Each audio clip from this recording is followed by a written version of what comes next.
El 1 de marzo del año 2023 cae viernes y es una fecha histórica para la justicia y para los venezolanos. Jueces de la Sala de Apelaciones de la Corte Penal Internacional confirmaron por unanimidad sentencia del 27 de junio del 2023 que autoriza al fiscal de la Corte Penal Internacional, Karim Khan, a reanudar la investigación. La investigación por crímenes de lesa humanidad sigue, señores. Si alguien puede hablarnos de la Corte Penal Internacional, es este hombre que tengo aquí al lado. ¿Por qué?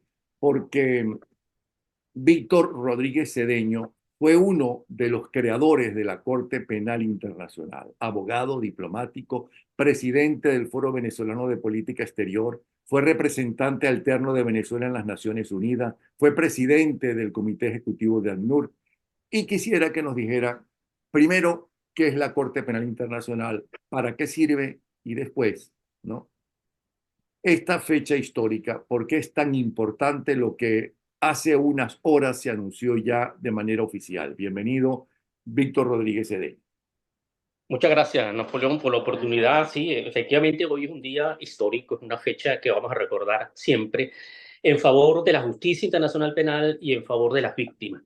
La Corte Penal es una institución que se empezó a crear, la primera idea fue en 1860 y algo. Y bueno, pasaron los años, muchos años, un proceso larguísimo. Yo escribí un artículo para la Universidad Católica que debe salir pronto sobre ese proceso, bien interesante, hasta que, bueno, en 1994, un poco después de la caída del muro de Berlín, se decidió avanzar en la idea de la creación de una institución permanente penal internacional para conocer crímenes, no delitos, crímenes de derecho internacional, es decir, crímenes que por su sistematicidad, por su generalidad, afectaban los cimientos mismos de la humanidad, de la comunidad internacional en términos generales.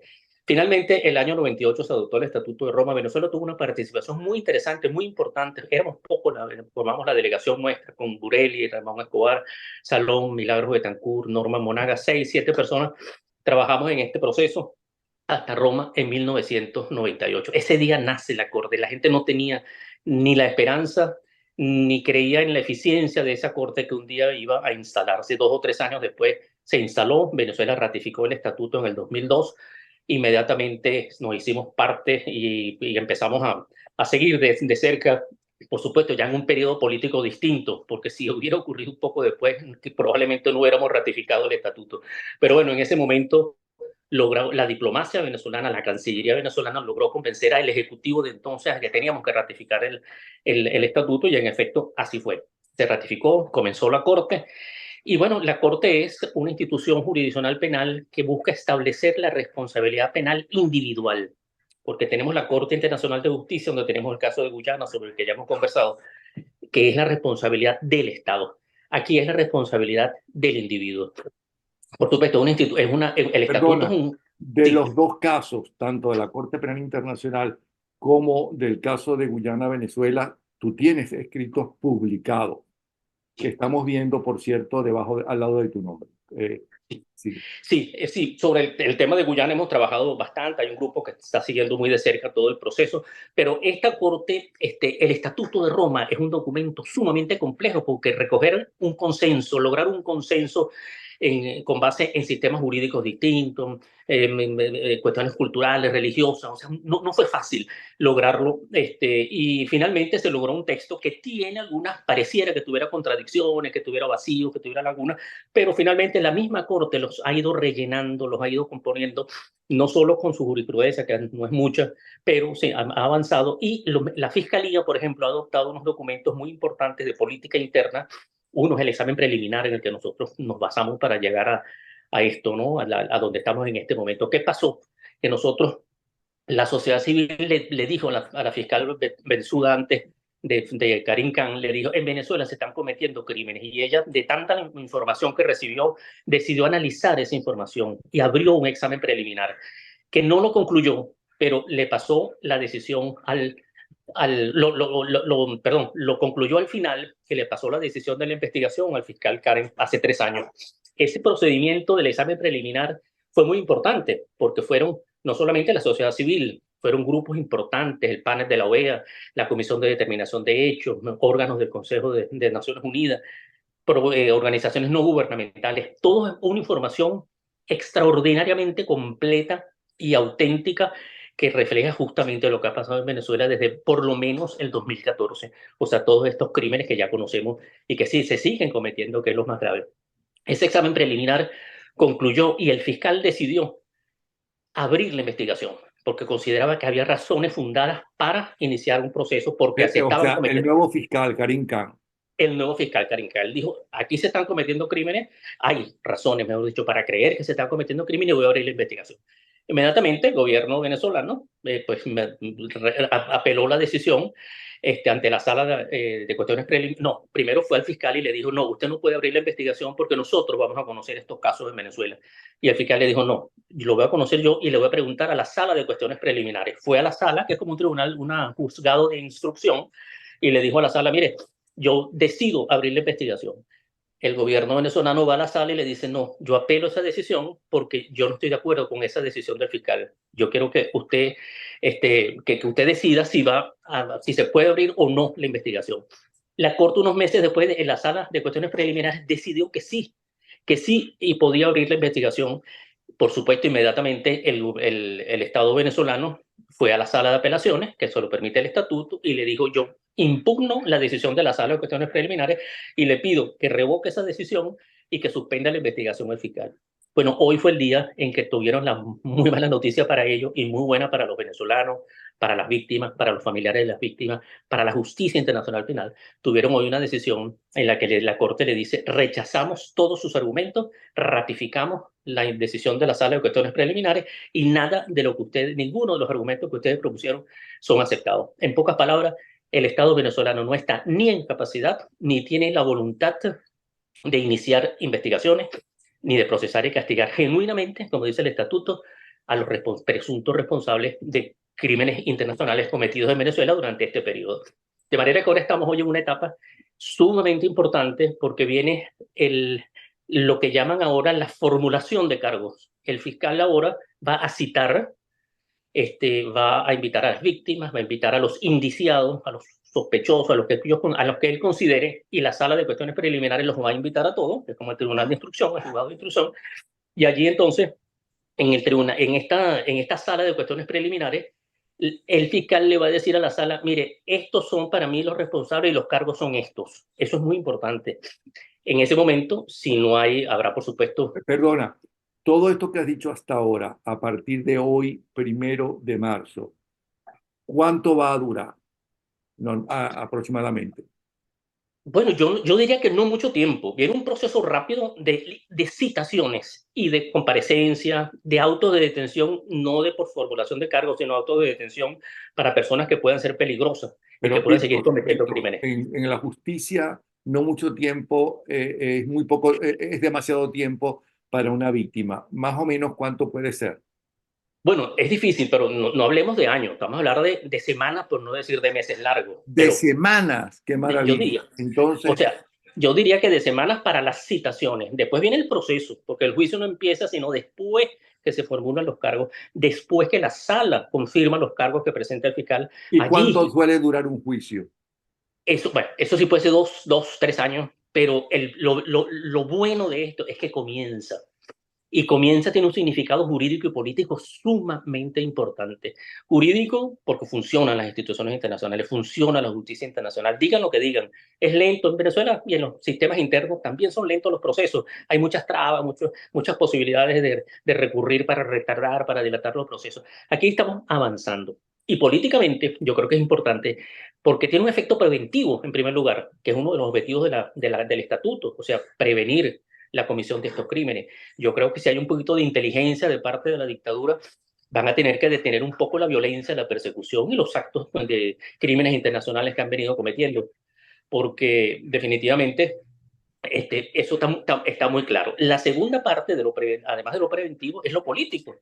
Porque ¿qué pasa ahora? Que bueno, los que están en esa cadena de mando que está señalada en múltiples documentos internacionales importantes, como la misión de determinación de hechos, donde se habla de nombres y apellidos y organismos internacionales, otros órganos no gubernamentales que han enviado información. Hay conclusiones importantes sobre la responsabilidad de algunas personas.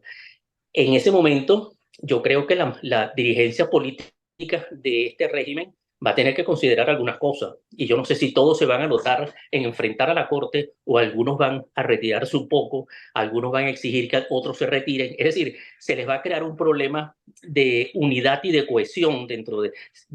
es lo lógico, no digo, no conozco nada de las relaciones que haya entre ellos, pero la lógica es que cuando ocurre esto, pues simplemente empiezan los movimientos internos a ver quién es más culpable y quién es menos culpable y qué puede pasar si uno es culpable y el otro no, etcétera, ¿no? Ahí se abre. De manera que jurídica y políticamente esto tiene un impacto sumamente importante. Y un impacto en el proceso político venezolano. Estamos en un proceso electoral donde contradictoriamente este régimen ha atacado, votó la misión de Naciones Unidas que hace poco, declaró 400 diputados, personas no, eurodiputados, personas no gratas. Ha hecho todo lo que todo lo que está en contra de la lógica y de la normalidad. Y le está pidiendo a la Corte, nombra un Tribunal Supremo absolutamente partidista, tiene un fiscal público, del Ministerio Público es absolutamente partidista, un partido político que opina y adelanta las decisiones políticas y judiciales. Es decir, no hay independencia del Poder Judicial. Bueno, y Todo una esto presidenta del Tribunal Supremo de Justicia del militante, PSOE, militante que no existe, que ni se sabe quién es, y que hay y es militante. videos de ella. Ajá. Sí, sí, sí, militante de un partido, pero descaradamente público, pues. O sea, no es un misterio, sino una cosa sumamente pública. De manera que ellos están enfrentando en este momento una situación internacional bastante complicada que debe favorecer el proceso político venezolano. Tiene que favorecerlo, el electoral me refiero, en que se abra todo esto, este proceso como debe ser y lleguemos a una elección pacífica, a una transición pacífica. Eso es lo que estamos buscando. Y yo creo que esto va a tener un impacto importante en este Víctor, momento. pero y al revés, el hecho de que la Corte Penal Internacional, ¿no? Que no se maneja por intereses políticos, presiones políticos o económicos, ¿no? Eh, los esté juzgando y aparentemente los va a sancionar, por lo menos algunos de ellos, ¿no? Por Ujú. lo que estamos viendo de los estudios de la propia Corte, eso no hace que se sientan más aferrados al país, al poder, porque no van a poder salir a otro sitio. Eh, en todo caso, tendrán que ir a un país donde no haya firmado los acuerdos de para pertenecer a la Corte Penal Internacional, porque les puede suceder como Pinochet, que se fue a Sí, Inglaterra a operarse, que fue, bueno, ya ahí lo agarraron. ¿Me sí. explico? Entonces, eso no es al revés, no podría ser.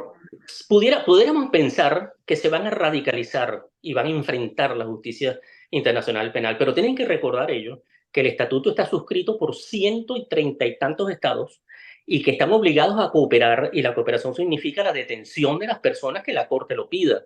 O sea, no es que van a salir a pasar por un estado por un latinoamericano, europeo o africano que sea parte del estatuto y van a pasar desapercibidos. No, ese estado está obligado a cooperar con la Corte hasta detenerlo, si es necesario, a cualquiera de los indiciados. Y si Ahora, quieren ir a enfrentar otro país por avión, un país y amigo, o sea, una dictadura amiga, no que pueden no, pasar por ningún país donde que haya firmado con la Corte Penal con esa exacto, corte que son ciento y pico de países, dijiste tú, ¿no? exactamente. O sea, todos estos estados, parte de la Corte, están obligados por el capítulo 9 del estatuto a cooperar con la Corte en el ejercicio de sus funciones, es decir, en la detención, el traslado, las pruebas, las personas, todo esto. O sea que por donde ellos vayan van a tener un contra que va a ser muy importante. De manera que si se radicaliza van a cometer un error más grave. Por eso es que yo creo que antes de radicalizarse ellos van más bien a desunirse internamente, y ahí se va a fraccionar y algunos van a ser más responsables que otros, unos van a salvar el pellejo antes de que la cosa sea demasiado tarde. Y Lo van a importante, tratar de llegar a un acuerdo.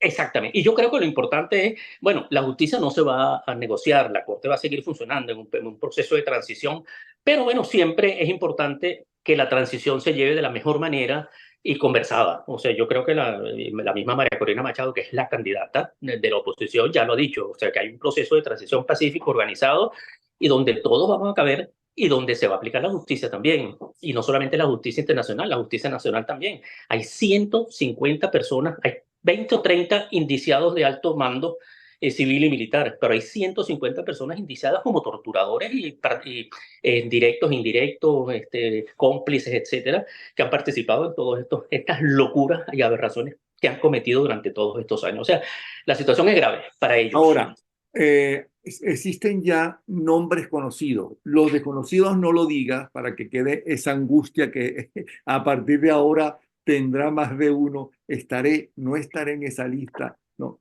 Pero se conocen ya algunos importantes, ¿no? Que están siendo investigados y juzgados. Y serán Bueno, juzgados. algunas organizaciones no gubernamentales, algunos órganos internacionales han enviado información y se ha tomado nota de lo que es la cadena de mando. ¿Cuál es la cadena de mando?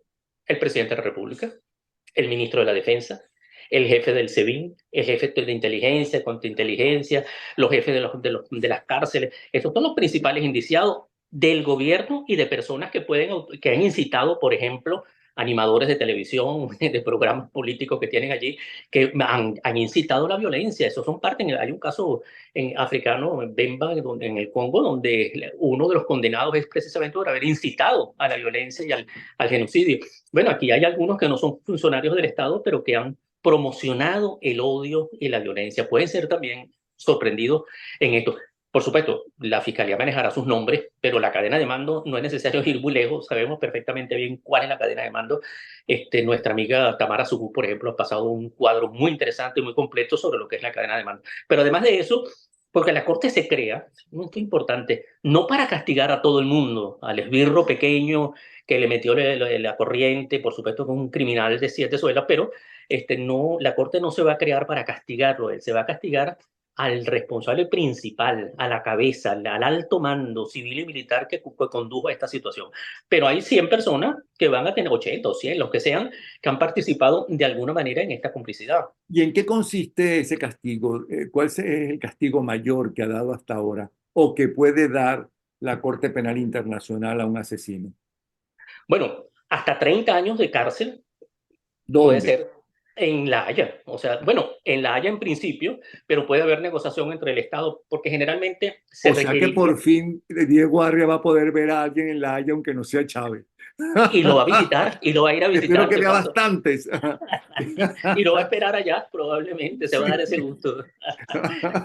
Te espero en La Haya, como dio una frase muy famosa de Diego. Bueno, eso yo creo que estamos en un momento bien importante, definitivamente, y ellos tienen que aceptar que es un momento difícil para ellos y que las víctimas estamos buscando la reparación de las víctimas, o sea, la víctima no puede quedar sin justicia. Cuando uno le matan a un hijo, a la mamá, al papá, una tortura, oye, alguien tiene que pagarlo, tiene que pagarlo. Y si los tribunales nacionales no pueden, para eso se creó la Corte. Lo que pasa es que esto no sabían que la Corte se iba a crear y que iba a funcionar de esta manera, si no, nunca hubieran ratificado el estatuto.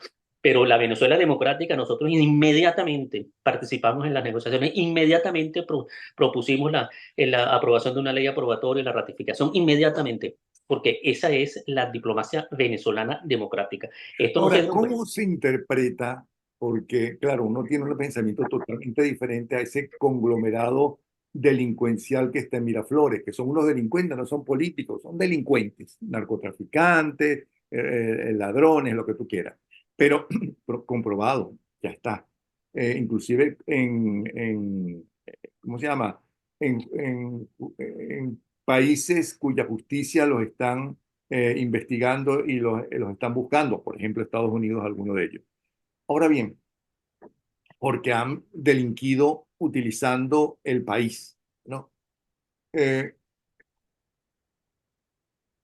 Tú dices que pueden ir a La Haya. ¿Qué personas conocidas han sido sancionadas por la Corte Suprema de Justicia y con qué cantidad de años?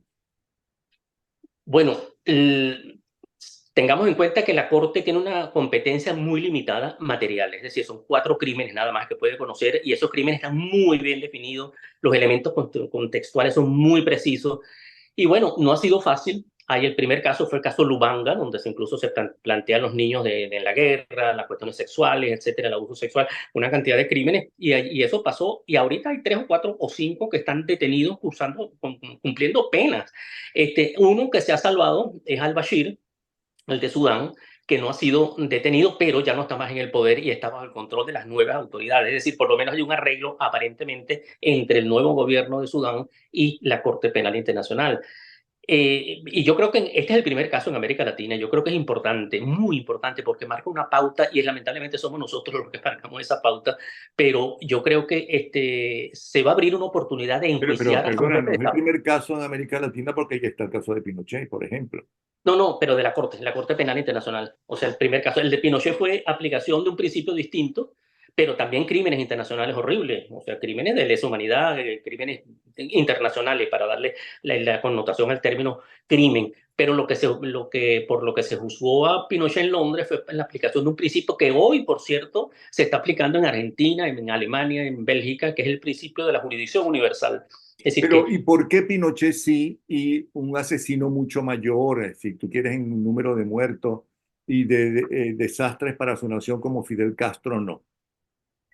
bueno, ahí la política, recordemos que Fidel Castro fue respaldado por mucha gente durante mucho tiempo y muchos gobiernos democráticos y no democráticos apoyaron a Castro como hoy en día se dieron cuenta que todo fue una farsa, todo fue un acto criminal, una revolución criminal, pero durante muchos años, hasta Venezuela misma consintió en apoyar algunas iniciativas del gobierno cubano para ver si se abría la democracia. Yo participé en Bueno, algo y de la Unión Europea también. la Unión Europea estuvo detrás. Todavía hay turismo abierto o sea, las sanciones no son tales sanciones. El bloqueo que propuso Estados Unidos en los años 80 fue una cosa totalmente distinta.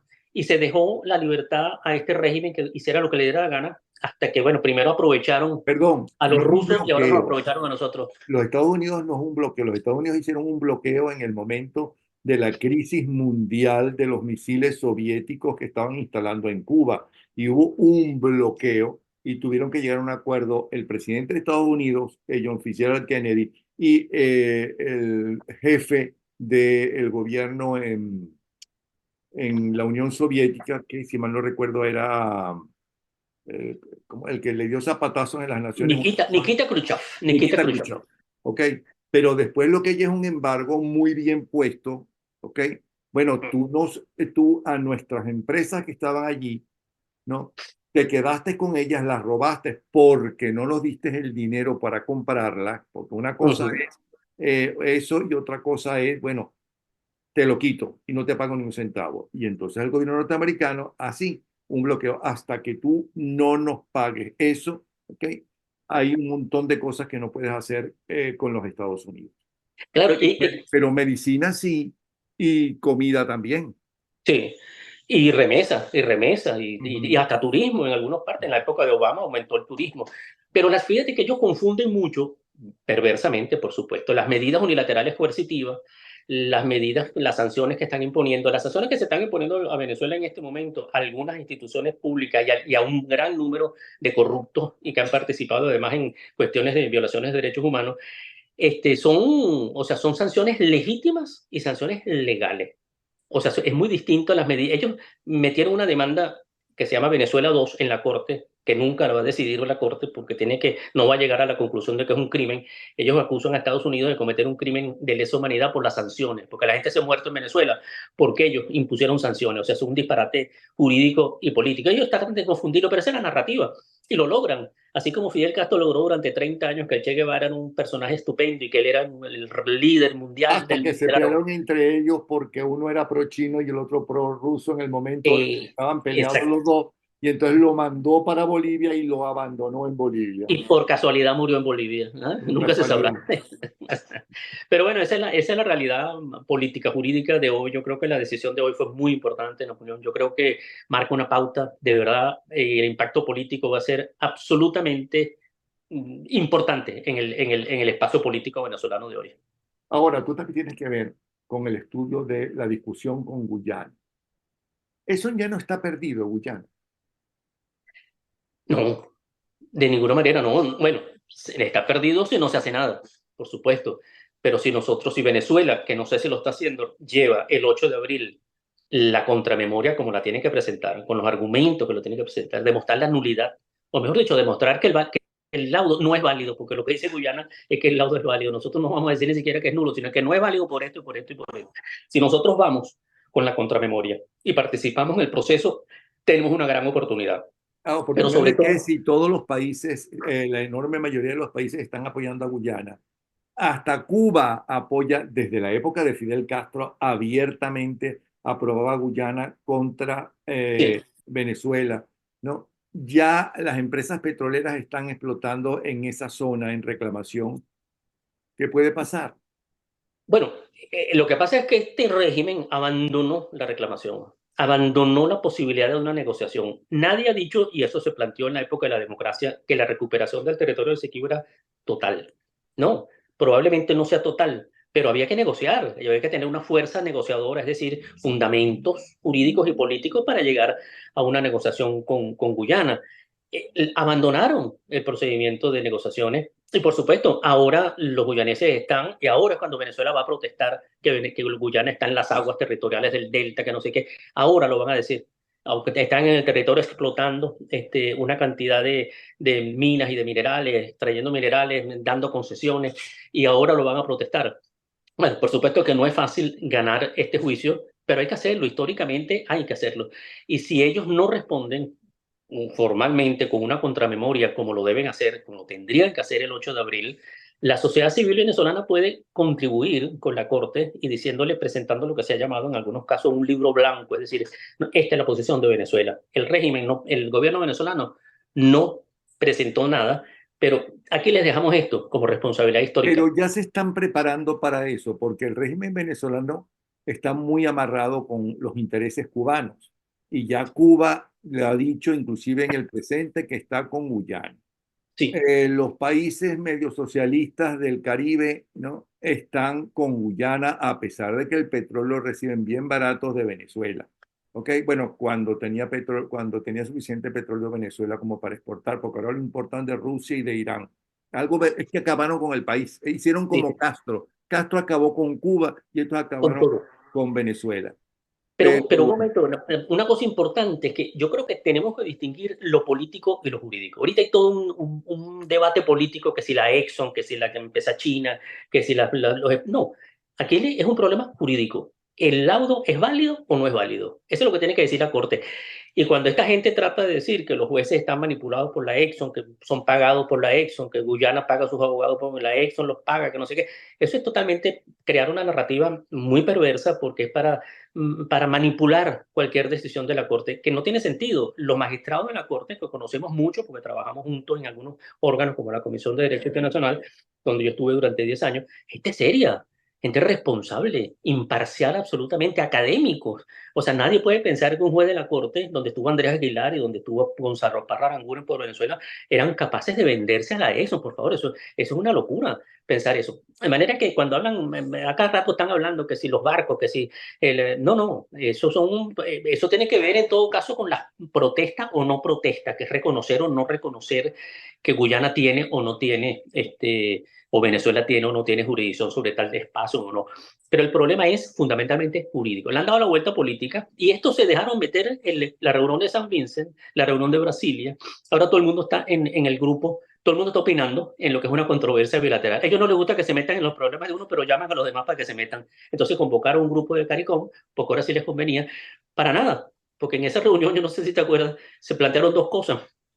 Una, la crisis por el envío de fuerzas militares a la frontera, y la otra era la solución de la controversia. Guyana le dijo, solución de controversia no, la controversia está en la Corte y aquí de eso no se habla aquí. Si quieren, hablamos del el envío que ustedes nos están amenazando con el envío de Fuerzas Armadas. Por supuesto, cuando termina la reunión, el canciller de Guyana sale diciendo, aquí hablamos hoy de la seguridad de las fronteras, del no envío, de la agresión, etcétera, y el venezolano sale diciendo, ahora sí nos sentamos a negociar la controversia, bueno, pero bueno, o sea, es decir, han jugado con la controversia políticamente y han cometido un error tremendo que va a tener un peso histórico y nosotros, la sociedad civil, los académicos, la academia venezolana, tiene que reaccionar para dejar ante la opinión pública y la historia que sí hicimos algo, que estos no hicieron nada es una cosa, pero que la sociedad civil, y lo hemos hecho, la Academia de Ciencias Políticas ha organizado con el doctor Faunde y Bruber Carillas, etcétera, hemos organizado unos seminarios extraordinarios que se los recomiendo a todos para que vean la realidad del proceso que se está llevando ante la Corte. Por último, perdona que nos quedan 3 minutos. Sí. Tú como presidente del Foro Venezolano de Política Exterior, ustedes se dirigieron en un comunicado a la comunidad internacional sobre el caso de Rocío. Entonces, San Miguel, ¿cómo va el caso? Bueno, no sabemos nada, sabemos solamente que el gobierno de España está interviniendo en el sentido de protegerla en alguna medida, sus derechos como ciudadana, su derecho a la defensa, su derecho a estar bien, su derecho a la integridad física, a no ser torturada. Creo que hay algo de vigilancia por parte del gobierno de España, gracias a Dios, y esperemos que sea así, porque eso ha sido otro de los crímenes más grandes que se han cometido en Venezuela, ha sido la detención de Rocío San Miguel, a quien todos conocemos y sabemos que es incapaz de participar en un movimiento del que se le está acusando, pero bueno, era parte de la negociación y de las puertas giratorias, etcétera, etcétera, de lo que ellos han logrado. Pero ese proceso va a terminar pronto, seguramente, y Dios quiera, por Rocío San Miguel y por todos los defensores, que lograron ellos lo que querían, amedrentar, atemorizar, aterrorizar al defensor de derechos humanos, en alguna medida. Pero claro, yo estoy afuera, dirán algunos, tú no tienes miedo, ¿no? Yo no tengo miedo, y si estuviera adentro a lo mejor tuviera un poco de miedo, en el sentido de que si lo agarran a uno, pero hay que manejar el miedo también, no podemos decir que nos da miedo. Ahora hicieron lo del secuestro de Chile, aparentemente, sea o no sean ellos, han logrado que haya cierto temor en los países vecinos de los refugiados venezolanos, se sienten un poco inseguros en Colombia, en Centroamérica, bueno, me van a agarrar a mí también. O sea, ellos lo logran, con un solo caso logran aterrorizar, Sí, sí. atemorizar. Bueno, Víctor Rodríguez Cedeño, abogado diplomático, presidente del Foro Venezolano de Política Exterior, ex representante alterno de Venezuela en las Naciones Unidas y expresidente del Comité Ejecutivo de ACNUR, nos habló de los 3 hechos más impactantes y más importantes de los últimos, yo diría que meses en Venezuela, porque él tiene que ver con todo eso, con la lucha para que el país entre en el siglo XXI, porque evidentemente no estamos en el siglo XXI. Gracias, Víctor Rodríguez Cedeño. ¿Ok? Un abrazo Muchas gracias, Napoleón. Gracias, Napoleón, gracias. a ti.